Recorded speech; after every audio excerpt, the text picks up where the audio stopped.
Good afternoon, everybody. At this time, we still have 0 confirmed cases of COVID-19 in Victoria County. I would just like to remind you all that KView and Magic 95.9 are also live streaming this press briefing on air. For any local information regarding COVID-19, please visit victoriatxoem.org or call our hotline at 361-580-5796. Today we have Judge Zeller, Mayor McCoy, and Dr. McNeil to give some important updates to this community. And right now, Judge Zeller will speak to county operations. Thank you, Caitlin. Good afternoon. I do want to speak to county operations, but first I also wanted to address some of the inquiries that the mayor and I are increasingly getting when many jurisdictions around us and even states are issuing curfew and shelter-in-place orders.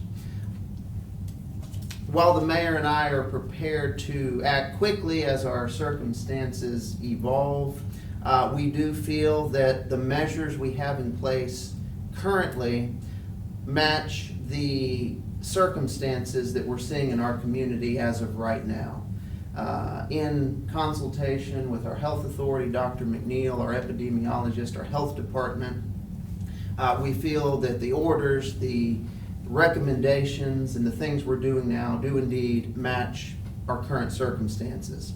Our goal is to keep Victoria as functioning and as normal as possible for as long as possible. And that with everyone following the guidelines that they should be following, not only will the virus spread be reduced, but that the need for additional steps won't be necessary. All the decisions we're making and all the decisions we have made have been with the advice and feedback from the people you've seen up here, from our local experts, our local health officials. And even with them, I can tell you that these decisions that the mayor and I have made have not been easy. They've all been very difficult decisions, but neither he nor I were chosen by the people of this community to make only the decisions that are easy or only the decisions that are simple. Certainly weren't chosen to make the decisions that are calculated to have the least amount of criticism in the moment. What we're doing is making the decisions that we feel are best and appropriate for the health and safety of our residents, and that's what we'll continue to do. The reality is that we are in unprecedented times. We have a pandemic declared by the World Health Organization, a national disaster declared by the president, a statewide disaster declared by the governor, a state public health disaster declared for the first time since 1901 when the state faced a smallpox epidemic. So we're in unprecedented times, and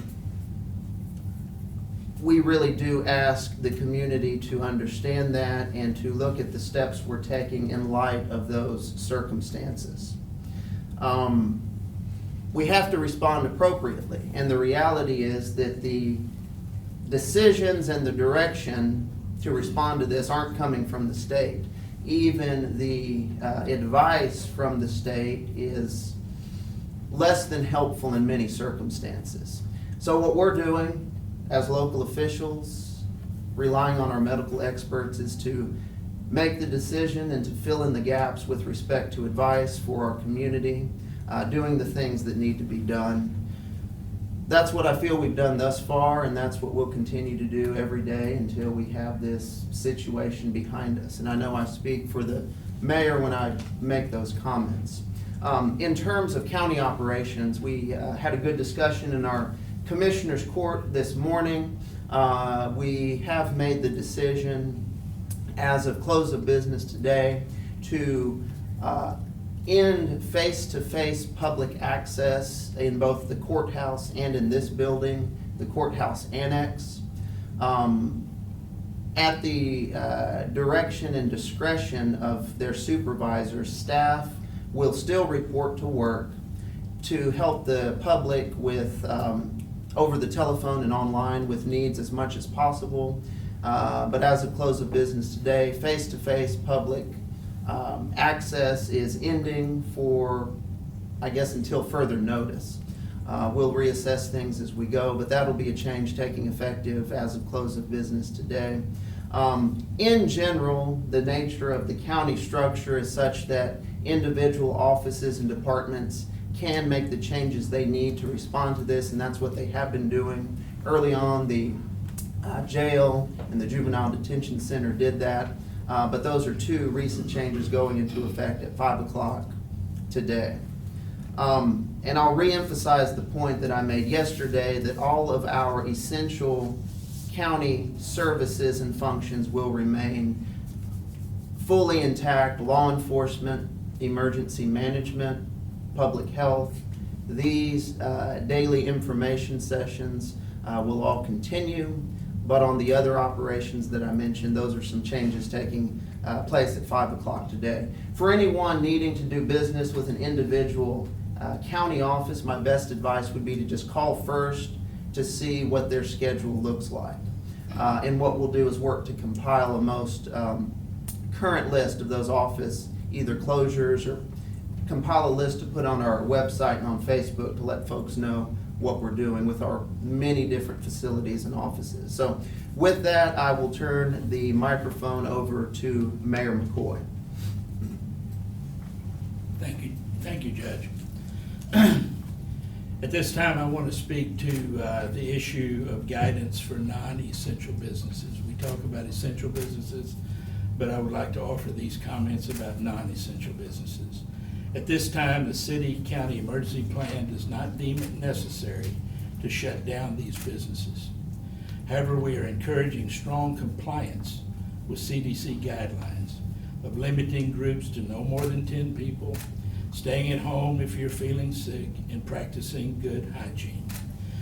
Businesses should also follow any additional requirements being pushed down to them by their state licensing or regulatory agencies.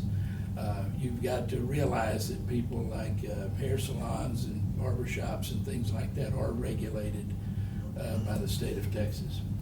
And any of those that does apply to and are regulating, they're getting advice from their regulatory agencies. Your city and county officials are making decisions based on what is the best interest for our community. That is the basis of the decisions we make, as the judge outlined before. And I urge you all to do the same in your own personal lives. You need to continue social distancing, stay home if you're sick, and wash your hands as required. And that, as I mentioned the other night, or at the last press conference I was involved in, those are the essential things that you have to keep in mind in every single thing you do, is that gathering size, social distancing, and hygiene. Those are the only things that we have to fight this pandemic. And I want to make one last comment to you. I can tell you that this community is the first thing that I think of every morning when I wake up, and it's the last thing I think of when I go to bed. And so we need to stick together, and we're gonna see our way through this.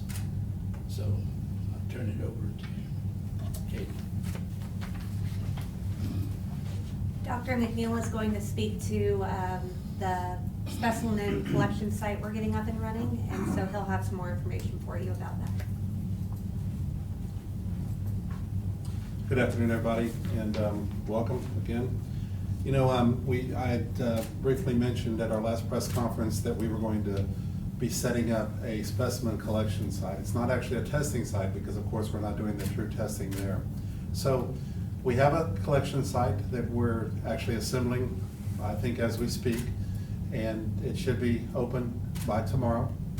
It will be in the parking lot adjacent to the community center. It will be a drive-through facility. Now, this drive-through facility, as I mentioned last time, is not really a public testing center yet, okay, or a public collection, specimen collection area. So what we're going to do is we're going to set this thing up, and it will be drive-through, and it will be very well run. We have strict guidelines based on CDC standards and recommendations on how we're going to do that. We will take we'll take patients that have been pre-registered and pre-approved to have the testing done. So we will take these patients there and we will swab them. We will do a nasopharyngeal swab and we will collect the specimen. It will be sent off. Now, this is a big collaborative effort through our hospital and also through our hospitals and also through the local laboratories that are helping us do the testing. This a big volume of tests that we want to be able to get done, and we're trying to do as many as we can.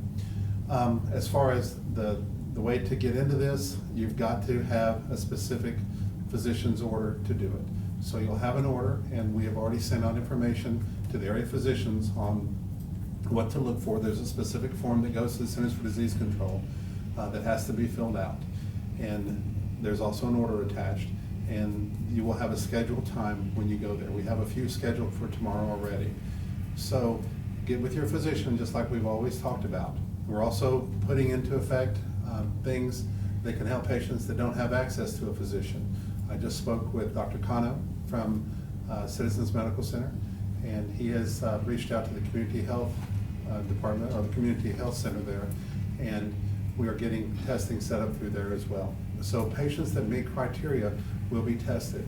Now, honestly, we're not going to test everybody in Victoria. We can't do it. Nobody can test everybody in their area.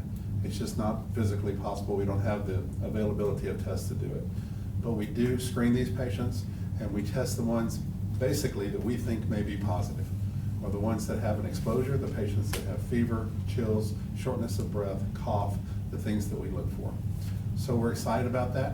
It's just another avenue of ways for us to be able to find out what disease is out there. We have no confirmed cases, as we say every day so far, and I hope we keep saying. So there is no stated community transmission in our area. Let's see. That's pretty much the main thing. I just want to reemphasize that what we're doing hopefully is helping nationwide. We know the cases are increasing, and that's dangerous. So we're trying to keep it out of our area. We're doing everything we can. Driving over here, I saw a lot fewer cars on the road. I think that people are staying home and staying away from each other. Remember, this is spread that way. It's spread from person-to-person contact, and the less you're around people, the less likely you are to contract this illness. Thank you very much. We're now going to open up for questions. The format will be a little different. I'm just going to repeat the question back. That way people who may not be able to hear, the reporters in the room can hear what the question is. So if anybody has any questions. Just to start off, for the swab collection site, is there an estimate for how many swabs will be able to be taken per day? How many samples? So the question was on the mobile specimen collecting site, how many samples we're able to collect a day? And I'll let Dr. answer that. We really don't have a specific number because we don't know what the need is going to be. Remember, this is not a generalized testing center or a specimen collection center.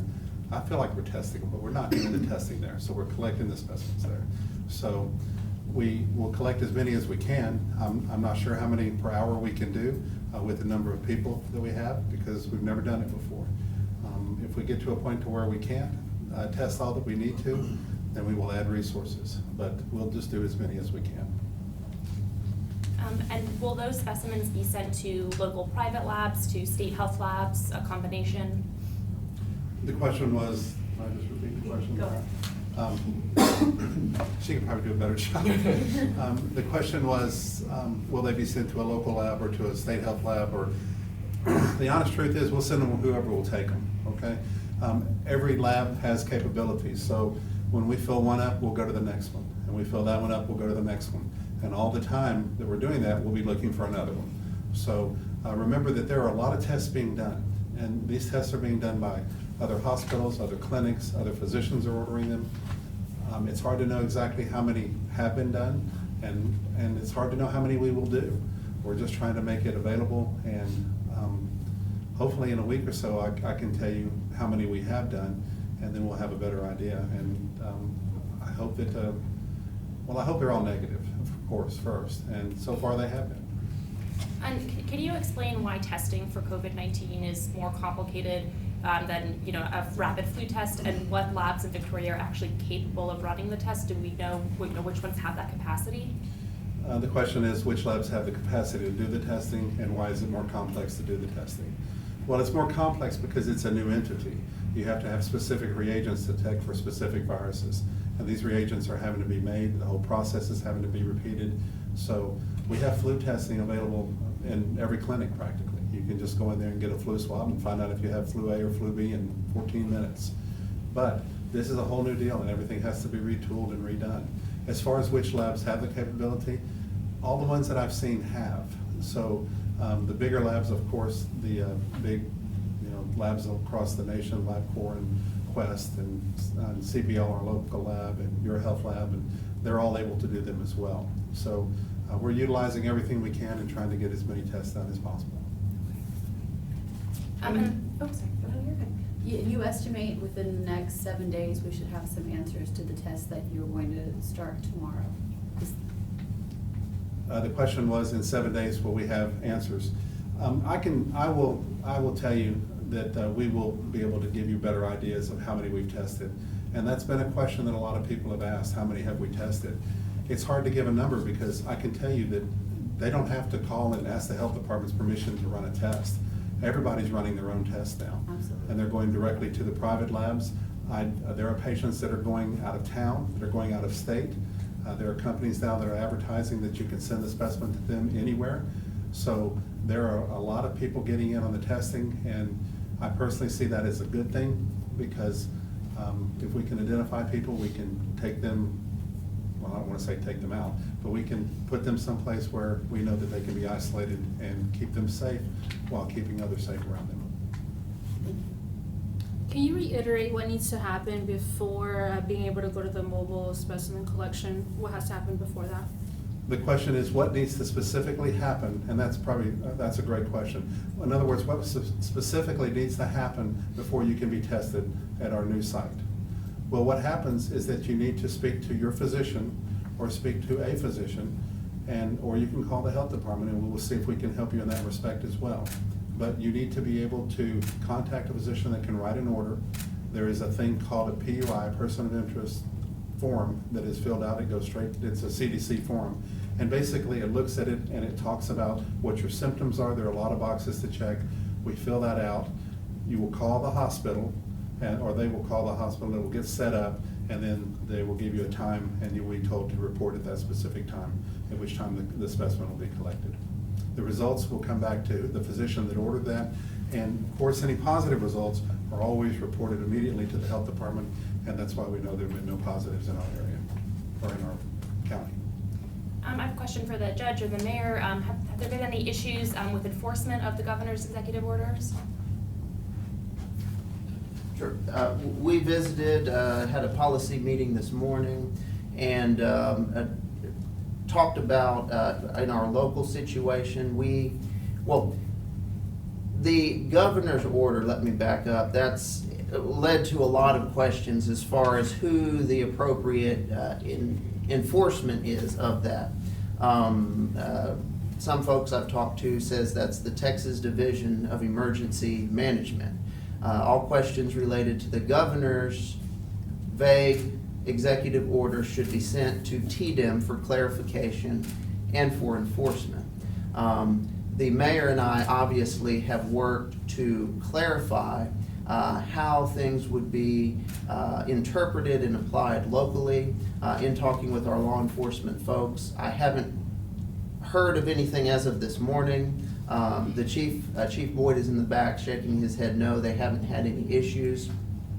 But really in all this, we're in uncharted territory in terms of the questions that arise from that governor's order. Who is the enforcement mechanism for that? I'm hearing TDEM, others have said local officials, but rather than let those unanswered questions impede our local progress, the mayor and I have issued our own orders as far as how best to protect our community. And as of today, we haven't seen, and the chief's nodding his head confirming, any issues with that. And even our orders bring up a lot of questions. I know constantly throughout the day I've gotten questions from people in specific industries, people working outdoors, people in a hair salon, people in individual settings, describing their individual layouts. It's impossible to answer every specific scenario and all the hypotheticals that arise. But what we default back to is the local city county order we have in place, the CDC guidelines. Really following that is the best mechanism. The governor's executive order, I think by design, was exceptionally vague with terms that neither they nor anybody else has made an attempt to define.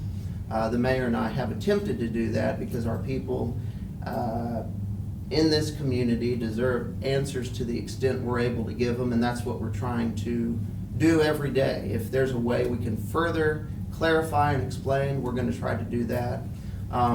But to the question of enforcement, no issues with that. Okay. And just to clarify, so you've asked the governor's office for additional clarification about what his orders mean?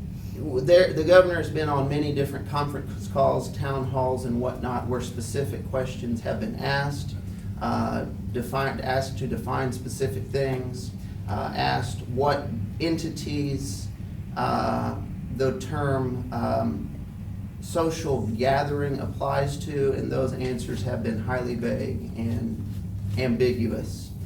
Basically, it's the answers to those questions have been kicked down to local officials, which the mayor and I were, we feel, elected to fill that role, so that's what we're looking to do. If I may add. Sure. If I may add, in everything we've done, we've taken extreme caution to make sure that we feel like we're on solid legal footing in what we do.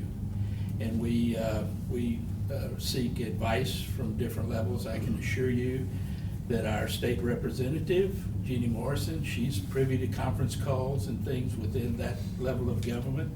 She is always sending the judge and I updates on her interpretations the minute she gets them, and they're sent to us. We have legal counsel, both locally and that we rely on, and plus others. And we vet everything that we do to try to make sure that we're on the most solid legal ground that we are, and I'm confident that we are. But it all boils down to, like the judge said, if you look at the latest order the other day that was given, the governor is very clear when he says rely on your local officials. And so he puts the ball in our court, and we feel it's our duty to do what we can here locally as your elected officials to protect this community. And that is what we intend to do. And so we prepare ourselves. I can tell you this morning in terms of enforcement that our police department, our sheriff's department have already internally had worked up their guidelines on what they need to do and their chains of commands during this. And so everybody is extremely prepared. But the last thing we want to do is have to use it, you see? But we are prepared. And so everybody needs to realize that we do go to we spend a lot of time. There's a lot of people in the background. The judge and I up here, we get the credit or not for it, but I can tell you there's a tremendous amount of resource right behind this wall here that we rely upon every day, and those people are to be commended for what they do. So just rest assured that at the end of the day, your public safety is first and foremost on everything that the judge and I do. And I know you both noted that there's a lot of confusion with non-essential businesses, and hypotheticals are hard to answer, but for a consumer, for someone not That's an right. owner, if they want to go get their hair done, is there best medical advice for them at this point, Well, or? Obviously, your provider can't stand 6 feet away from you getting a haircut, okay? But I've heard different people, the way that different people do it, you know, and you have to take the responsibility when you walk into a situation to receive that service. If you're uncomfortable about, walk away. Nobody's gonna force you to have a haircut. But the importance of keeping these businesses going as long as we can, and I think the judge alluded to it the other day about what concerns us the most, is we're gonna get through this. One way or the other, we will get through it. But we've got to have as much infrastructure remaining when we do, so that the recovery can happen more rapidly. So again, I go back to what I said the other day about balance. We try to maintain this balance. And you know, it depends upon the person that's providing you that service. I went to a doctor's checkup the other day, last week. They're already taking steps. They leave the door open from the waiting room, so you don't have to touch the door. So there's many people in this community that are cognizant of what we need to do, and they're taking those little steps to keep everybody safe. So there has to be a little bit of trust in one another through this thing, and we're gonna get through it, and we're gonna hopefully, our goal is to keep the virus out of here. But even if it arrives, the goal is to keep it suppressed as much as we can. And so that's when the judge and I tell you that we have steps in place that we're prepared to do, that we are preparing for, but we're not at the point yet of needing to do it, based upon what our health authorities tell us. Okay? Has Dr. Shepherd had an opportunity to check in and let you guys know how today went for serving breakfast and lunch to? I personally have not heard a report, but I can tell you in preparation, Dr. Shepherd often joins us in our policy meeting room when it's appropriate. So again, we are connected with people throughout the community. That I don't know how you feel about it personally, Judge, but I haven't felt like I've made a personal decision yet. The decisions that I make, to me, are a consensus opinion on what we think needs to be done, that is backed up by all of this research and all of this knowledge that we have at our disposal. So, but we do connect, and you know, we'll get a connection to what about Just to this. see So how it there's a went net, today. there is a Yes. net, there is a social network going on amongst your public officials. Absolutely. So rest assured that we do stay in communication, and that we're trying all we can do to keep this community together and functioning in a safe way. Okay. Anything else? I have a question for Dr. McNeil about hospital preparedness. Yesterday, the governor issued an executive order kind of mandating what detarring citizens had already decided about elective surgeries. But we've also heard that some hospitals are adding more beds to their ICU units. Could you detail any plans that you're aware of in terms of increasing our hospital's capacity should they need it? Those are discussions that the hospital is having. Right now, I can tell you that we do have ICU beds available. Certainly, and I would hope that we would. I spoke with one of the ICU physicians yesterday specifically about that. So, I'm sorry, the question was? Hospital preparedness, yeah. will we be adding more ICU Right. beds, any other steps we're taking in Right. addition Well, to canceling elective The surgeries? question is, are we going to be adding ICU beds or other beds? And those things have already been discussed. The hospitals have plans for this. A lot of hospitals across the nation are doing just that. They're even going to other sites and setting up emergency hospitals. So, yeah, those things have been discussed. We hope we don't ever have to, but there are plans in place. So the answer is yes. The other part was?